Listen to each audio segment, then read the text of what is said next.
We're deep in the forest of western North Carolina,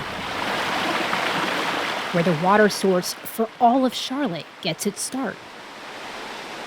Industrial uses, hydroelectric power, cooling for the nuclear power plant, recreational uses, yeah. Absolutely. All starts here. Yeah, this is it. These stairs, the equivalent of a 30-story building, take Andrew, Coda, and I to the top of the falls where the Catawba River begins. From here, the river flows east and then south to Charlotte.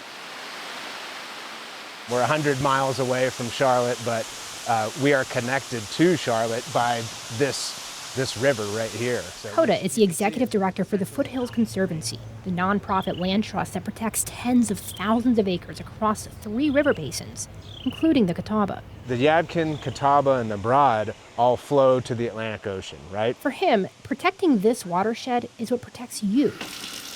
When you turn on a faucet for a glass of water in communities downstream.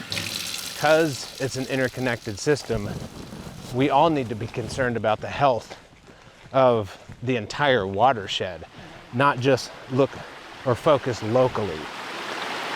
Rural communities along the Catawba who depend on the river feel that concern is what's lacking from Charlotte. We're not against Charlotte growing. We just don't want Charlotte to grow at our expense. Here's what Hickory Mayor Hank Guess is talking about. Since 2002, the state has allowed the city of Charlotte to transfer up to 33 million gallons of water a day away from the Catawba River. That water never goes back, but rather it gets treated and released into the neighboring Rocky River Basin. Most days, Charlotte gets a bit over halfway to its daily max. But over the years, as well over 100 people move to Charlotte each day, this recent report shows Charlotte Water's peak usage days are getting closer and closer to that limit. The city has filed a notice with the state saying they want to increase their daily transfer allowance to up to 63 million gallons a day, nearly double the current arrangement. It's called an interbasin transfer, or IBT, and modifying one is a years-long process that will ultimately require state approval. But the net result, more water diverted from the Catawba, is what has communities northwest of Charlotte concerned. So once that water is taken from the Catawba River here, it's gone forever. Communities like Hickory. We don't think that it's right that they should be able to take water that we need to grow our economy and to grow our region. You could fill up Bank of America Stadium 3 times each day, every day, for the amount of water that they want to transfer out of the river basin. Hickory is a regional water provider, meaning this treatment plant services not just the city. And so the water gets clearer as we go that way. But 120,000 customers in 12 jurisdictions across a multi-county region. From a drought management standpoint, we're really concerned about the impact this will have on our communities during a severe and extreme droughts. We're about 10 to 12 inches below normal.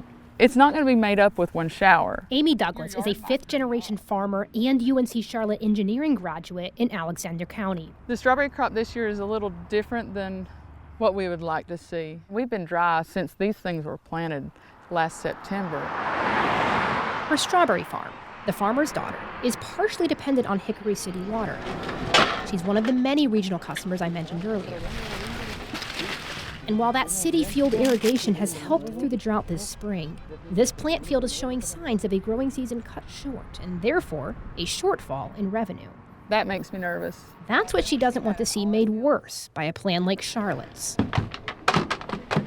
She fears long-term impacts to the watershed and the surrounding groundwater throughout the river basin. If you're pulling out of the Catawba, I'm close enough to the river that it's going to affect my water table and my water supply. It's an all-encompassing concern, one that brings us back here, the waterfalls that start the river, that feeds the region, that we all depend on for our jobs, homes, our livelihoods. It's essential to protect the lands upstream